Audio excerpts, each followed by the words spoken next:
Hello friends, welcome back to our channel. आज की इस वीडियो में हम मिड कैप कैटेगरी के एक mutual fund Kotak emerging equity fund का कंप्लीट एनालिसिस करेंगे।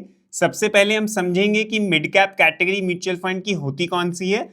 तो फ्रेंड्स, मैं आपको बता दूं, मार्केट कैपिटलाइजेशन के हिसाब से तीन तरीके के शेयर्स होते हैं, यानी स्टॉक्स होते हैं: लार्ज कैप, मिड कैप और स्मॉल कैप। जो इंडिया की टॉप 100 कंपनीज होती हैं वो कहलाती हैं large cap companies. Next 150 companies कहलाती हैं मिड कैप कंपनीज और बाकी सारी कंपनीज कहलाती हैं स्मॉल कैप कंपनीज। तो जो म्यूचुअल फंड अपना पोर्टफोलियो का एटलीस्ट 65% पैसा मिड कैप स्टॉक्स में लगाते हैं, यानी 101 से लेकर 250th स्टॉक तक इन्वेस्ट करते हैं अपने पोर्टफोलियो का 65% पैसा, वो कहलाती हैं मिड कैप म्यूचुअल फंड्स। तो हम mid cap mutual funds category के कोटक एमर्जिंग इक्विटी फंड का एनालिसिस करने वाले हैं। देखेंगे किस टाइप के इसके रिटर्न्स हैं, रोलिंग रिटर्न्स का कंसेप्ट भी समझेंगे और कैसे रिस्क इसमें लिए गए हैं और बाकी म्यूचुअल फंड्स के कंपैरिजन में कैसा ये फंड परफॉर्म कर रहा है, सब कुछ डिटेल में समझने वाले हैं। तो चलिए वीडियो को शुरू करते हैं। शुरू करने से पहले अगर आप चैनल पे नए हैं तो इसे सब्सक्राइब जरूर कर लेना। फ्रेंड्स, किसी भी mid cap oriented mutual fund में आप इन्वेस्ट कर रहे हैं तो मिनिमम 8 से 10 साल का टाइम होराइजन आपको लेके चलना चाहिए। 1-2 साल के लिए प्लीज इन्वेस्ट मत करिएगा, आपको अच्छे खासे लॉस भी हो सकते हैं। अगर आपका टाइम होराइजन 8 से 10 साल से लंबा है तो वो और भी अच्छा है। अब ये fund Kotak emerging equity fund की बात करें तो ये स्टार्ट हुआ था 1 जनवरी 2013 को, यानी इसको ऑलमोस्ट 12 साल कंप्लीट हो चुके हैं। इसका NAV यानी प्राइस पर यूनिट है 154.17, यानी आप जितना भी पैसा इन्वेस्ट करेंगे आपको जो करंट रेट चल रहा है 154 का, उस हिसाब से आपको यूनिट्स अलॉट कर दिए जाएंगे। और जो ये NAV है ये एज ऑन 27 दिसंबर 2024 है। डेली बेसिस पे म्यूचुअल फंड की NAV यानी प्राइस पर यूनिट चेंज होता रहता है और जितना भी आप डिपॉजिट करते हैं, मान लीजिए आपने 1000 रुपीज डिपॉजिट करे तो 1000 डिवाइड बाय NAV 154.17, उतने यूनिट्स आपको अलॉट कर दिए जाते हैं। अपफ्रंट कोई भी चार्जेस म्यूचुअल फंड में नहीं लगते हैं। दोस्तों, ये जो कोटक एमर्जिंग इक्विटी फंड का हम एनालिसिस कर रहे हैं, हमारे एक व्यूअर की रिक्वेस्ट थी, उनकी रिक्वेस्ट पर ही हम ये वीडियो बना रहे हैं। चलिए अब बात करते हैं एग्जिट लोड की। तो दोस्तों, अगर आप 10% यूनिट तक रिडीम करते हैं, जितना भी आपने डिपॉजिट किया उसके 10% तक आप रिडीम करते हैं विद इन 1 ईयर भी, तो आपको कोई पेनल्टी नहीं देनी पड़ती। लेकिन अगर 10% से ज़्यादा आप पैसा निकालते हैं विद इन 1 ईयर, पहले साल के अंदर, तो आपको 1% की पेनल्टी लगती है। उसके ऊपर 1 साल के बाद आप रिडीम करते हैं अपना पैसे को तो कोई पेनल्टी आपको नहीं देनी पड़ती। लेकिन अगर आप SIP कर रहे हैं तो हर इंस्टॉलमेंट को आपको मिनिमम 1 ईयर रुकना होता है, तभी आप एग्जिट लोड से बच सकते हैं। फॉर एग्जाम्पल, आपने 10 ईयर्स तक SIP करी, मंथली इन्वेस्ट किया, तो पहले 9 साल का आप पैसा निकालेंगे, कोई पेनल्टी नहीं है। लास्ट 1 ईयर का पैसा निकालेंगे तो 1% की पेनल्टी आपको देनी होगी। ये पेनल्टी यानी एग्जिट लोड भी इसलिए रखा जाता है म्यूचुअल फंड में ताकि लोग लॉन्ग टर्म के लिए इन्वेस्ट करें, इसको ट्रेडिंग की तरह ना यूज करें। ये ना करें कि आज डिपॉजिट किया और 2 महीने बाद या 6 महीने बाद अपना पैसा निकाल रहे हैं। अब बात करते हैं AUM की। तो 52,044 करोड़ का ये फंड हो चुका है, यानी सबका मिला के जो पैसा इसमें है प्रॉफिट समेत, जो मार्केट वैल्यू है वो है 52,044 करोड़ की। एक्सपेंस रेशियो दोस्तों होता है कि कितनी फीस आपकी म्यूचुअल फंड चार्ज करेगा आपके फंड को मैनेज करने के लिए, और 0.36% इसकी एक्सपेंस रेशियो है। वो भी एक्सपेंस रेशियो होती है एनुअल, जो कि पर डे बेसिस में NAV में एडजस्ट होके आती है, तो अपफ्रंट वो भी नहीं काटी जाती। मिनिमम इन्वेस्टमेंट की बात करें तो आप सिर्फ 100 रुपये से इस फंड में इन्वेस्ट कर सकते हैं, चाहे आप मंथली SIP करिए या लमसम लगाइए, और मैक्सिमम की कोई भी लिमिट नहीं है। अब बात करते हैं मार्केट कैप की। जैसा मैंने आपको बताया था कि लार्ज कैप स्टॉक्स कौन से होते हैं, मिड कैप स्टॉक्स कौन से होते हैं, स्मॉल कैप स्टॉक्स कौन से होते हैं। तो लार्ज कैप कंपनीज में 11.13% पैसा लगा हुआ है अपने कोटक एमर्जिंग इक्विटी फंड में, और मिड कैप में 69.89% पैसा लगा हुआ है, और स्मॉल कैप कंपनीज में 14.68% का पैसा लगा हुआ है। क्योंकि ये एक मिड कैप ओरिएंटेड फंड है तो अपना मेजॉरिटी पैसा मिड कैप कंपनीज में लगाता है। अब दोस्तों, वीडियो के एंड में मैं आपको ये भी बताऊंगा कि आपको अपने पोर्टफोलियो में कितना % पैसा मिड कैप म्यूचुअल फंड्स और कितना % पैसा स्मॉल कैप म्यूचुअल फंड्स में लगाना चाहिए। कई लोग ये गलती कर देते हैं कि अपना पूरा पोर्टफोलियो, पूरी SIP का अमाउंट सारा मिड कैप या स्मॉल कैप म्यूचुअल फंड्स में लगा देते हैं, तो वैसी गलती अब मत करिएगा। चलिए अब बात करते हैं रिटर्न्स की। इस फंड में क्या रिटर्न्स बने हैं, कंपेयर हम करेंगे कैटेगरी एवरेज से, और जो इसका बेंचमार्क है, जो कोटक इमर्जिंग इक्विटी का बेंचमार्क है निफ्टी मिड कैप 150 टीआरआई, यानी जो इंडेक्स है उससे भी कंपेयर करेंगे। देखिए, जब भी हम म्यूचुअल फंड में इन्वेस्ट करते हैं तो हम चाहते हैं कि हमारा जो म्यूचुअल फंड है वो उस अपने बेंचमार्क से, उस इंडेक्स से ज़्यादा अच्छा रिटर्न दे, तभी हमें फ़ायदा है। अगर वो इंडेक्स से कम रिटर्न देता है तो वो अच्छा म्यूचुअल फंड नहीं माना जाता है। अब जो इंडेक्स, क्योंकि ये मिड कैप फंड है तो इसका जो इंडेक्स है, बेंचमार्क है, वो निफ्टी मिड कैप 150 टीआरआई है, यानी 101 से लेके 250th कंपनी का जो इंडेक्स है उसे इस बेंचमार्क कहते हैं इस फंड का। अब कैटेगरी एवरेज की अगर बात करें तो जितने भी म्यूचुअल फंड्स हैं मिड कैप वाले, मिड कैप फंड जैसे एचडीएफसी के पास भी है, आईसीआईसीआई के पास भी है, उन सभी म्यूचुअल फंड्स के रिटर्न्स की अगर एवरेज निकालें तो that is called category average. उससे भी हम इस फंड को कंपेयर करेंगे रिटर्न्स में। लास्ट 1 ईयर में इस फंड ने 35.84% रिटर्न बनाया है, कैटेगरी एवरेज ने 29.79% रिटर्न बनाया है, और बेंचमार्क ने 25.71% का रिटर्न दिया है। तो पिछले एक साल में अगर इसकी परफॉर्मेंस देखिए तो कैटेगरी एवरेज से भी अच्छी है और बेंचमार्क से भी अच्छी है। अब बात करते हैं, अगर 3 साल पहले किसी ने लमसम पैसा इस फंड में लगाया है तो 25.08% पर एनम के रिटर्न्स बने हैं कंपाउंडिंग एनुअली, और कैटेगरी एवरेज में 22.41% रिटर्न आए हैं, वही बेंचमार्क में 24.06% के रिटर्न आए हैं। तो अगेन कैटेगरी एवरेज और बेंचमार्क से अच्छा रिटर्न इस फंड ने बना के दिया है।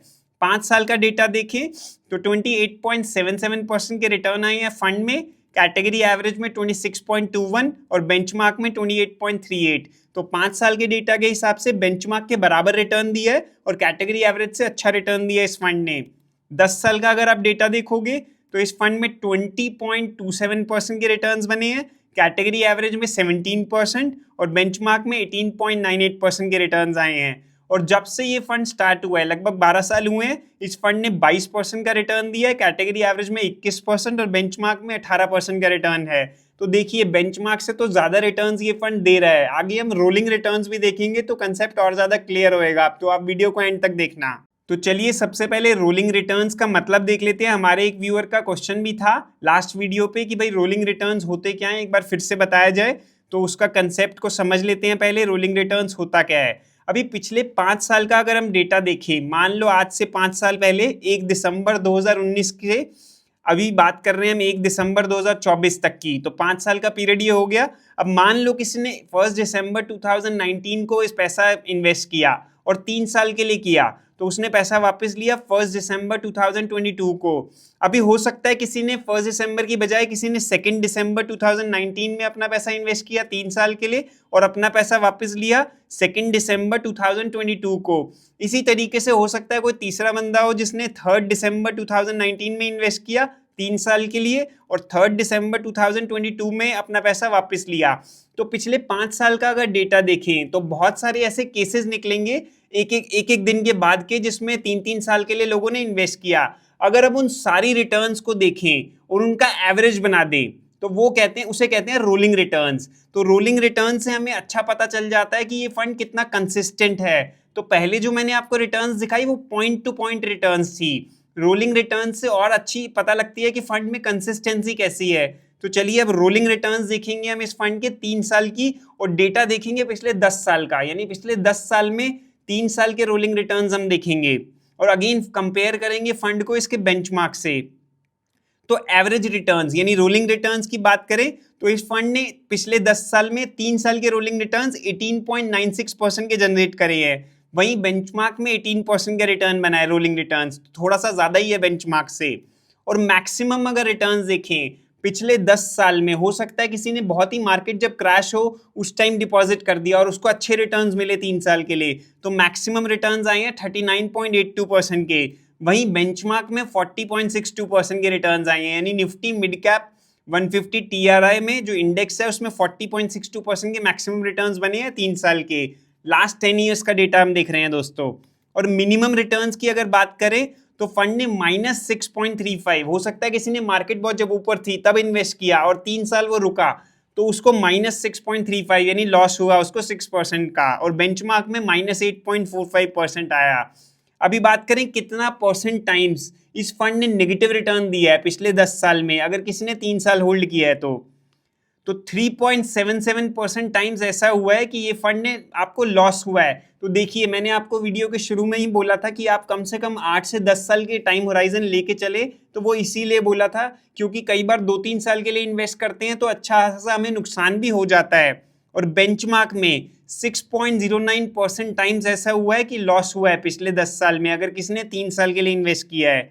और अगर 0 to 8% रिटर्न्स कितने लोगों को मिली वो देखें तो फंड में 11.84% टाइम्स ऐसा हुआ है कि 0 से 8% के रिटर्न्स मिले हैं। अगेन ये रिटर्न्स भी कोई अच्छे नहीं होते क्योंकि इससे इतने रिटर्न्स हमें एफडी में ही मिल जाते हैं।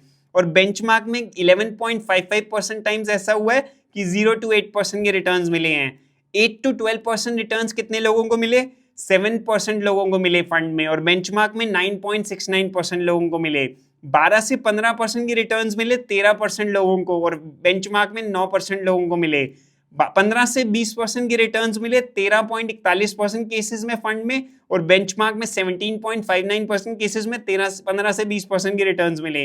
और 20% से भी ज्यादा रिटर्न्स मिले 50.84% केसेस में। मतलब 100 में से आधे लोगों को 20% से भी ज्यादा रिटर्न्स मिले हैं इस फंड में, अगर उन्होंने 3 साल भी होल्ड किया है तो, which is a good number. Benchmark में 45.79% केसेस ऐसे हुए जिसमें 20% से ज्यादा रिटर्न्स मिले। तो देखिए, रोलिंग रिटर्न्स का डेटा देख के हमें साफ पता लग रहा है कि किसी ने सिर्फ 3 साल के लिए भी इन्वेस्ट किया तो चांसेस हैं 50% केसेस में उनको 20% से भी ज्यादा रिटर्न्स मिले, जो कि बहुत अच्छे होते हैं। और बेंचमार्क के मुकाबले भी ये अच्छा फिगर दिख रहा है। लेकिन अगेन हमें इन्वेस्ट लॉन्ग टर्म के लिए करना है, 1-2 साल के लिए नहीं करना है। अब बात कर लेते हैं टॉप के 10 स्टॉक्स के जो कोटक इक्विटी इमर्जिंग फंड में हैं। किस फंड किस स्टॉक में कितना परसेंट का होल्डिंग दिया हुआ है वो भी आप देख सकते हैं।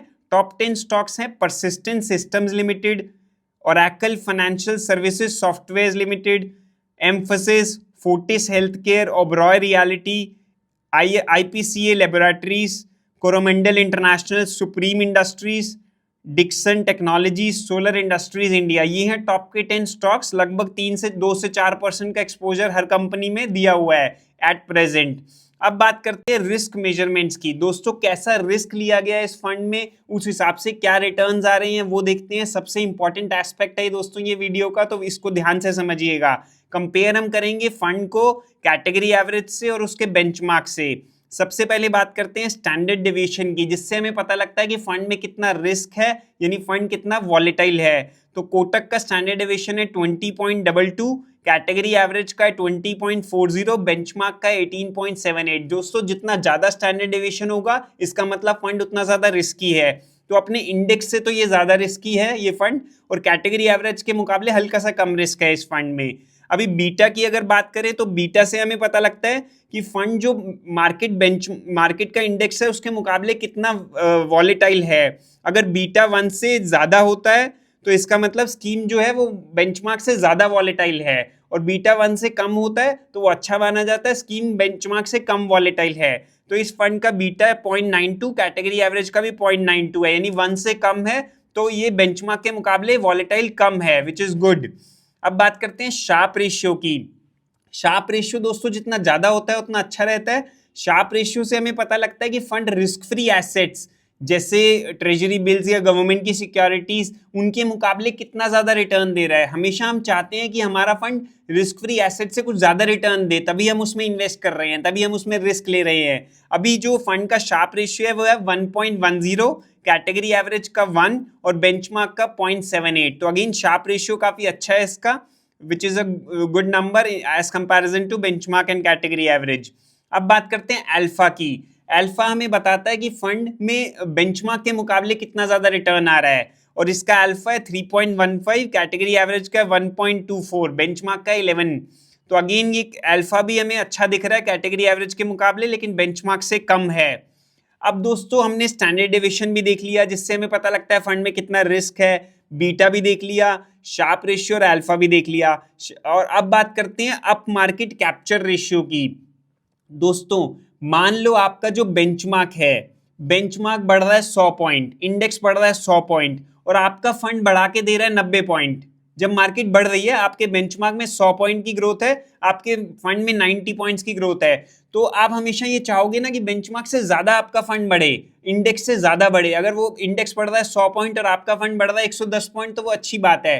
सेम अगर इसका उल्टा देखें, डाउन मार्केट कैप्चर रेशियो, आपका फंड मान लो घट रहा है 100 पॉइंट और इंडेक्स घट रहा है 100 पॉइंट और फंड घट रहा है 110 पॉइंट, तो आप ये कभी नहीं चाहोगे। आप चाहोगे कि इंडेक्स से कम घटे वो। तो अप मार्केट कैप्चर रेशियो में कि आप चाहोगे कि वो इंडेक्स से ज्यादा हो, और डाउन मार्केट कैप्चर रेशियो आप चाहोगे कि इंडेक्स से कम हो। तो चलिए अब इसका अप मार्केट कैप्चर रेशियो देखते हैं। फंड का है 89 और कैटेगरी एवरेज का है 90। तो दोस्तों इससे ही हमें पता लग रहा है कि फंड जब बढ़ता है, मार्केट जब बढ़ती है, तो इंडेक्स 100 पॉइंट बढ़ता है तो आपका फंड सिर्फ 89 पॉइंट ही बढ़ा पा रहा है, कैटेगरी एवरेज 90 पॉइंट्स बढ़ा पा रहा है, तो अच्छा साइन नहीं है। लेकिन डाउन मार्केट कैप्चर रेशियो भी देखते हैं। डाउन मार्केट कैप्चर रेशियो 70 है, यानी आपका जो इंडेक्स है वो 100 पॉइंट गिरता है, लेकिन आपका फंड 70 पॉइंट्स ही गिरता है, 30 पॉइंट्स कम गिरता है। तो ये डाउन मार्केट कैप्चर रेशियो इसका बहुत अच्छा है। अप मार्केट कैप्चर रेशियो अगर 100 के आसपास होता या 100 से ऊपर होता तो और अच्छा होता, लेकिन still down market capture ratio से हमें पता लग रहा है कि फंड गिरता कम है जब इंडेक्स गिरता है, तो which is a good sign. Friends, अब कोटक इमर्जिंग इक्विटी फंड्स को इसी कैटेगरी के बाकी म्यूचुअल फंड से कंपेयर कर लेते हैं। तो देखिए, Kotak emerging equity fund, HDFC mid cap fund, Nippon India growth fund और एक्सिस मिड कैप फंड को हम कंपेयर कर रहे हैं। तो पिछले एक साल का अगर आप डेटा देखोगे तो रिटर्न वाइज तो कोटक ने सबसे ज्यादा रिटर्न दिया 35% का, वहीं एचडीएफसी मिड कैप ने 29%, निप्पॉन ने 27% और एक्सिस मिड कैप ने 31%। 3 साल के रिटर्न्स देखोगे तो कोटक के हैं 24%, एचडीएफसी के थोड़े ज्यादा है 28 और निप्पॉन के भी थोड़े से ज्यादा है 27 और एक्सिस के कम है 18%। और जब से ये फंड स्टार्ट हुआ है तो कोटक के रिटर्न और एचडीएफसी के रिटर्न ऑलमोस्ट बराबर है 22% और एक्सिस और निप्पॉन से ज्यादा हैं। अभी ये तो रिटर्न्स वाइज देखें तो कोटक का फंड सही है, वेल प्लेस्ड है 1 ईयर की कैटेगरी में भी और जब से ये फंड स्टार्ट हुआ है तब से भी। अगर हम बात करें बाकी डिटेल्स की तो एक्सपेंस रेशियो देखेंगे तो कोटक का काफी कम है एचडीएफसी, निप्पॉन और एक्सिस के मुकाबले, तो फी भी कम चार्ज की जा रही है। और एयूएम देखोगे तो एयूएम तो थोड़ा सा ज्यादा है, लेकिन एचडीएफसी का उससे भी ज्यादा है।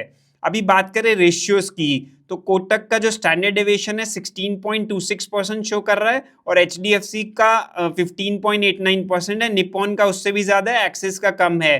तो रिस्क वाइज देखें तो कोटक का फंड इन चारों के मुकाबले सेकंड नंबर पे है। और शार्प रेशियो आप देखोगे तो रिस्क वाइज भी देखेंगे तो निप्पॉन में उससे ज्यादा रिस्क लिया गया है, लेकिन एचडीएफसी और एक्सिस में थोड़ा कम रिस्क लिया गया है। शार्प रेशियो देखोगे तो चारों में सबसे ज्यादा अच्छा कोटक का है 1.74, वहीं एचडीएफसी का है 1.47, निप्पॉन का है 1.29, एक्सिस का है 1.67। तो चारों को कंपेयर करें तो रिटर्न्स भी अच्छा दे रहा है कोटक और शार्प रेशियो भी अच्छा है और स्टैंडर्ड डेविएशन थोड़ा सा ज्यादा है बाकी एक दो फंड्स के मुकाबले। तो फ्रेंड्स, हमने कोटक इमर्जिंग इक्विटी फंड का एनालिसिस देखा, उसमें हमने रिटर्न्स भी देखे, पॉइंट टू पॉइंट क्या रिटर्न्स आ रहे हैं, रोलिंग रिटर्न्स का कंसेप्ट भी हमने समझा और रोलिंग रिटर्न्स भी देखे और लास्ट में रिस्क मेजरमेंट्स भी देखे कोटक के और कंपेयर किया बेंचमार्क और कैटेगरी एवरेज से। और साथ ही साथ लास्ट में मैंने कोटक के इमर्जिंग इक्विटी फंड को बाकी 3-4 म्यूचुअल फंड उसी सेम कैटेगरी से कंपेयर भी करके आपको दिखाया। तो दोस्तों, ये एनालिसिस आपको कैसा लगा मुझे कमेंट में जरूर बताना। और लास्ट में मैं यही कहूंगा, जैसा कि मैंने प्रॉमिस किया था, मैं आपको बताऊंगा कि कितना पैसा आपको मिड कैप फंड्स और कितना पैसा स्मॉल कैप फंड्स में लगाना चाहिए। सबसे बड़ी गलती कई लोग ये कर देते हैं कि अपना सारा पैसा, सारा एसआईपी अमाउंट स्मॉल कैप या मिड कैप कैटेगरी में डाल देते हैं। ऐसा बिल्कुल मत करिएगा। आपको एटलीस्ट, मुझे ऐसा लगता है कि अगर आपका फाइनेंशियल गोल 10-15 साल दूर है तो आपको 40-50% पैसा अपना लार्ज कैप फंड्स में जरूर लगा के रखना चाहिए। बाकी 25-25% पैसा आप मिड कैप और स्मॉल कैप म्यूचुअल फंड्स में भी लगा सकते हैं। अगर आप बहुत ही ज्यादा एग्रेसिव इन्वेस्टर है और आपका फाइनेंशियल गोल 20-25 साल दूर है और आप उतना लॉन्ग टर्म बन सकते हैं तो थोड़ा सा पैसा आप लार्ज कैप से कम करके मिड कैप और स्मॉल कैप में भी एक एलोकेट कर सकते हैं।